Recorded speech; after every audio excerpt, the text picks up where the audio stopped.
Et si je vous disais qu'il existe un marché de plusieurs milliards de dollars pour une drogue dont vous n'avez jamais entendu parler? Un marché pour une drogue que l'on trouve que dans le cerveau des très jeunes humains quand elle est pompée directement à la veine. Et cette chose s'appelle l'adrénochrome. Ce que je viens de vous dire là n'est pas de moi, mais de Hunter Thomason. Je voulais vous parler de ça parce qu'en fait, j'ai remarqué que sur les réseaux, le sujet de l'adrénochrome revenait en force. Cette substance qui serait extraite du cerveau des enfants après les avoir malmenés, substance qui serait l'une des plus incroyables à essayer et qui serait soi-disant consommée par une élite comme par exemple la reine Elisabeth ou autre Clinton. Alors dit comme ça, il y a comme une petite musique de complot. Eh bien en fait, c'est un peu plus compliqué que ça, car cette histoire d'extraction de sang de jeunes humains pour être consommée a en fait une part de vrai que je vais vous expliquer. Mais avant tout, c'est quoi l'adrénochrome? De son vrai nom, 3-hydroxy-1-méthyl-2,3-dihydroïdol 5,6-dione, l'adrénochrome, c'est une substance qui est bien présente dans le corps humain. Elle est présente après une forte émotion suite à la production d'adrénaline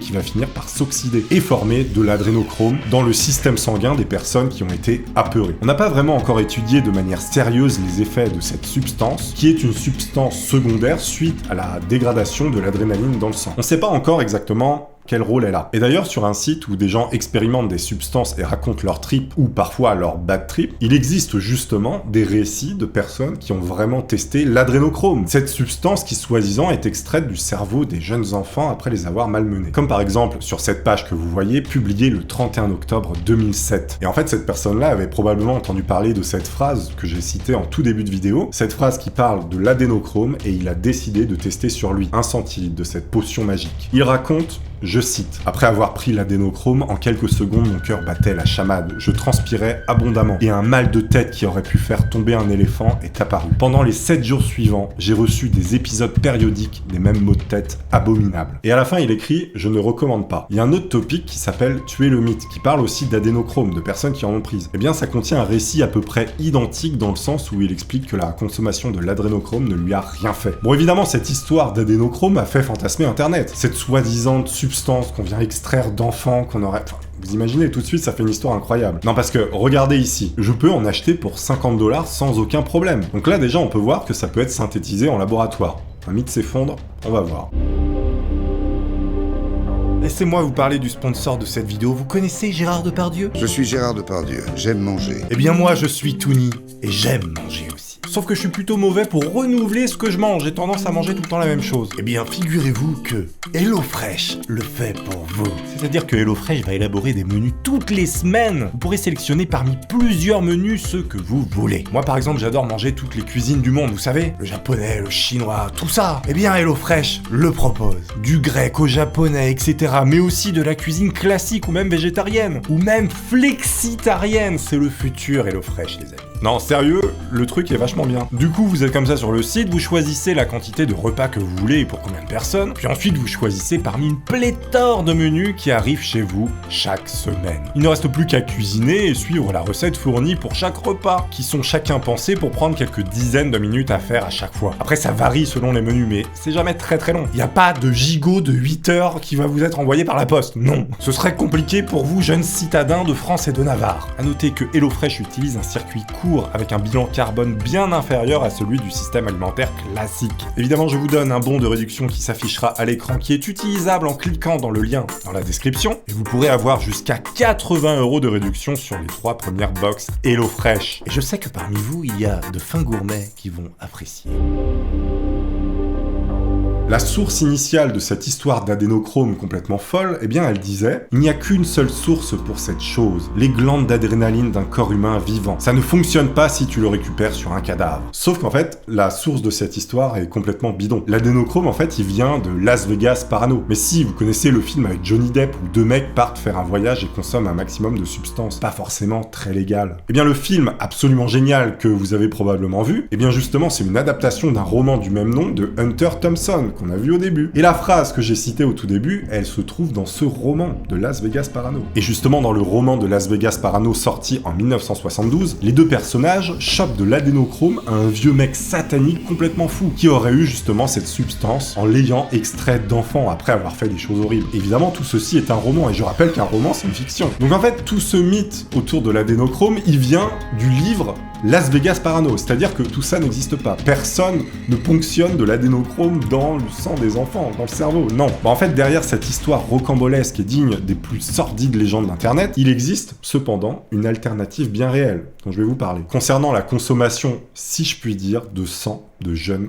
humain. Et tout ça est vrai par contre. L'Agence américaine de régulation des médicaments a même dû faire un communiqué là-dessus pour dire que ces pratiques étaient dangereuses. Mais alors pourquoi l'agence qui régule les médicaments a parlé du fait que la consommation de sang de jeunes humains était dangereuse? Ça paraît incroyable. Eh bien parce que justement, des personnes se transfèrent du sang de jeunes humains pour soi-disant rajeunir. Et ça c'est vrai. Et donc la déclaration de la FDA, ceux qui régulent les médicaments aux États-Unis, dit ceci. La FDA met en garde les consommateurs contre la réception de perfusions de plasma de jeunes donneurs qui sont présentés comme un traitement non éprouvé pour diverses conditions. Et c'est justement ce plasma qui aurait un pouvoir rajeunissant si on le ponctionne chez une personne jeune et qu'on l'injecte chez une personne plus âgée. En fait, cette mode, elle est revenue en force en 2005 quand un chercheur a fait de la parabiose avec une souris. Thomas Dando, chercheur en neurologie à Stanford, s'est macabrement amusé à coudre 2 souris ensemble. Il existe des photos, mais je mets juste un schéma parce que bon, c'est pas vraiment beau à voir. Il a donc cousu 2 souris par le flanc pour une expérience. Les 2 souris avaient leur système sanguin relié et donc échangeaient leur sang en continu. Évidemment, l'une des souris était plus âgée que l'autre. C'était ça le but de l'expérience, voir si l'échange de sang avait un effet sur l'une et l'autre. Ce chercheur fait donc précisément ce qu'on nomme une parabiose hétérochronique, en soudant ces 2 souris ensemble, en les fusionnant par le flanc. Et voici ce qui est mentionné dans le journal Le Monde qui traite justement ce sujet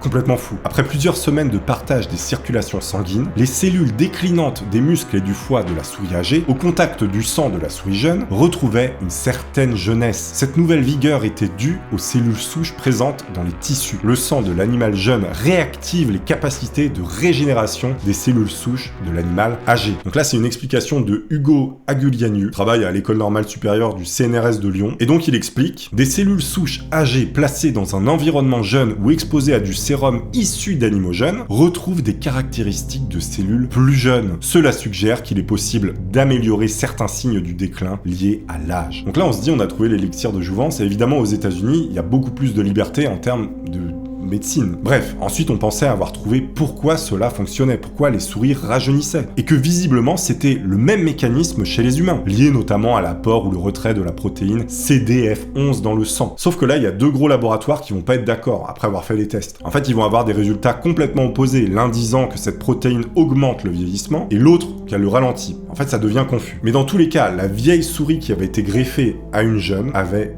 bien rajeuni. Donc là, tout de suite, évidemment, les businessmen, ils ont compris qu'il y avait quelque chose à faire, de l'argent notamment. Il y a ensuite une autre équipe qui a procédé à injection de plasma sanguin de souris jeunes dans des vieilles souris. Et encore une fois, les vieilles souris se voyaient rajeunir avec une mémoire et une capacité d'apprentissage augmentée significativement. Et encore aujourd'hui, on ne sait pas comment ça fonctionne, comment ce sang de jeunes souris peut faire rajeunir la plus vieille. Bref, il n'aura pas fallu longtemps aux gens pour adapter cette technique sur des humains, de manière plus ou moins légale, mais surtout de faire ressortir la possibilité d'enlèvement de jeunes humains pour cette sordide pratique, ce qui en soi est tout à fait possible. Imaginez, on vous dit que vous pouvez rajeunir si vous récupérez du sang d'enfant, et que vous l'injectez, moins du sang compatible. On peut imaginer tout à fait que des kidnappings se fassent, c'est tout à fait possible. L'idée évidemment fait fureur chez certains milliardaires comme Peter Thiel. Peter Thiel, c'est l'un des cofondateurs de PayPal avec Elon Musk. C'est un entrepreneur d'origine allemande qui a fait fortune dans pas mal de domaines. Il a été conseiller de Trump, joueur d'échecs professionnel, informaticien et j'en passe, mais aussi adepte du pompage de sang. Il était à fond là-dedans. On est en 2016 et une rumeur circule comme quoi il aurait justement fait ce genre de transfusion sur lui-même en provenance de jeunes ados via une société